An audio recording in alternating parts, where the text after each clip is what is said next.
If you have lower cross syndrome, if you've been diagnosed with lower cross syndrome, this is the video for you. I would say do 3 sets of 10 to 15.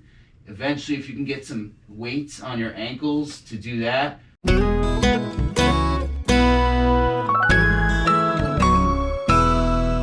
How you guys doing? Are you one of those people that has back pain after you've been sitting a long time, or you've been sitting at your desk or on the couch and you stand up and it's like, ugh, boy, it's hard to like stand up straight. You're kind of bent forward like this and you gotta kind of shake it out a little bit and then you stand up straight. Well, this is a video for you because we're going to talk about lower cross syndrome. If you have lower cross syndrome, if you've been diagnosed with lower cross syndrome, this is the video for you. I want to show you how we address this. It's important. It's basically, I've done blog articles on this. It's a postural imbalance. So if you have lower cross syndrome, or if you're not sure if you have lower cross syndrome, it's pretty easy to tell. So we're going to have you face that way. Okay. If you, your belly drops down and the butt comes out, I call it duck butt posture. Don't Google that because you're not going to find that on Google. That's just something I made up. But butt comes out, the belly drops down, and it's because of weakness, and they call it lower cross, meaning weakness in the abs, weakness in the hamstrings and the butt muscles, right? And then the other cross over here is too strong or pulling of the quads and of the back muscles. So think of it like that as a cross. Okay, that's where they came up with the name. Listen, I didn't make it up, folks, but you can also have upper cross syndrome. Same thing with the head forward head posture. Okay, so these are just postural deviations, but she's young. She walks like an old lady. Sorry, we're using her as an example, as a guinea pig for you all, but I want you all to see this so you can learn how to fix your lower cross syndrome, because it's not hard. It's really not. So we're going to start out with quad stretches. So remember I said these muscles are tight and the back muscles are tight. So yeah, bending forward and doing a hamstring stretch and a low back stretch is nice, but we're trying to strengthen her hamstrings and her abdominals, or strengthen her hamstrings, her glutes and abdominals, and stretch her quads and back muscles. So one of the best ways to stretch the back muscles is this way, to do a, right, a child pose, right? To do this, like this. And you can do this on the floor or on a yoga mat, and you can go from side to side like that. That's the child pose.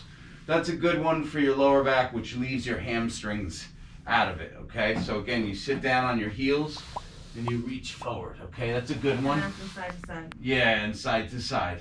But we're gonna start with a quad stretch. So come on over here. We'll start with that. With my leg up, right? Mm-hmm. Go ahead and start with the easier one. Good, and this is what we call, I guess, the runner's stretch. Everybody knows the runner's stretch.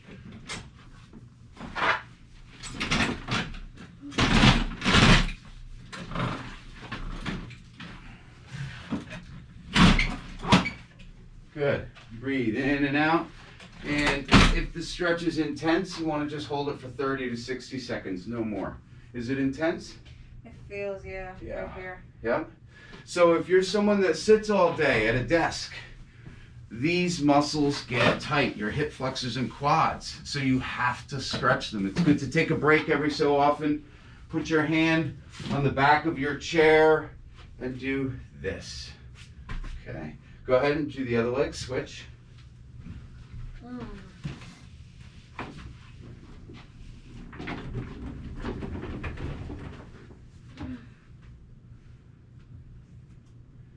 Good, and she's really stiff right now. So as she gets more flexible, I'm gonna have her place her hand here near her ankle so she doesn't hurt her, there we go, her foot.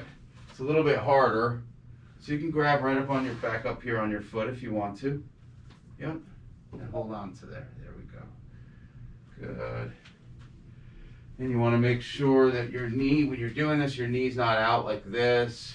You want to bring your knee in. Yeah, just like she has it. Good. And hold for 30 to 60 seconds. You're almost there. 5 more seconds. Good. Okay. And you should do that throughout the day. Doing that 10 sets, 15 sets throughout the day is not too much. You can't really overdo that. Trust me. Come on over here. Well, you can, but it's tough. The more you stretch, the better. Okay. And the more consistent you are, the better. So we're going to start with this one right here. Okay. The child pose. Go ahead. Mm-hmm.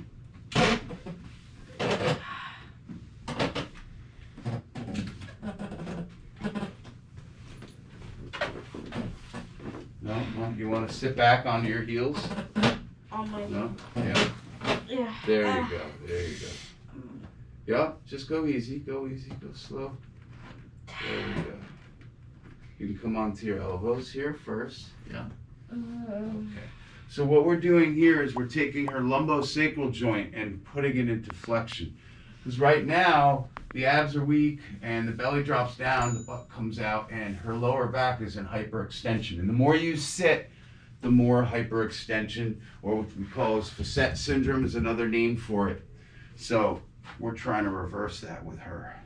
So this is a hard stretch for her, but she'll get better and better and more flexible, and eventually you'll be able to get your head down to the floor here.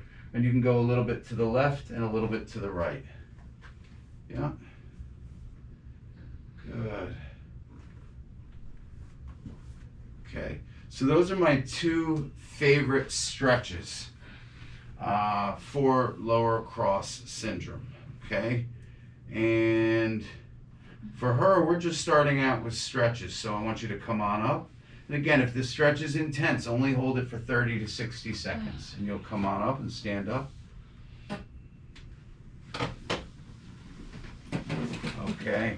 So what we did was we stretched her lower back and her quads, right? So I just showed you two great stretches for lower cross syndrome. Now I'm going to show you two great exercises. Number one, you want to strengthen your hamstrings and your glutes. So we're going to do raises and lateral. Raise up and lateral. Raise up and lateral. And you can do this reverse, sideways and up, or you can go just sideways and then do up separately. There's a lot of variations. There's no wrong way, okay? Right, and then I do to the side. These are hitting different muscles, glute medius, maximus, minimus, and a little bit of the hamstring as well, okay? And then obviously we're gonna do the other side. I would say do 3 sets of 10 to 15. Eventually, if you can get some weights on your ankles to do that, put some ankle weights on and do these with ankle weights. And then the other area that we want to strengthen is the abdominals, right? Everybody knows how to strengthen their abdominals. This is one great way, just to sit up. And all you need to do is bring your shoulder blades off the table or off the yoga mat. Oh, it's kind of like crunching. You don't have to go all the way up like this. That's how you hurt your back, especially if you have a disc herniation.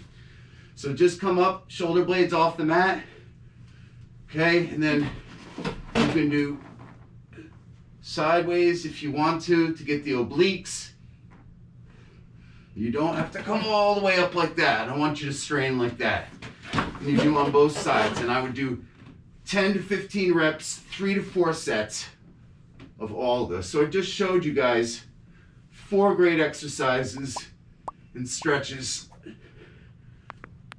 for lower cross syndrome. Thanks for tuning in.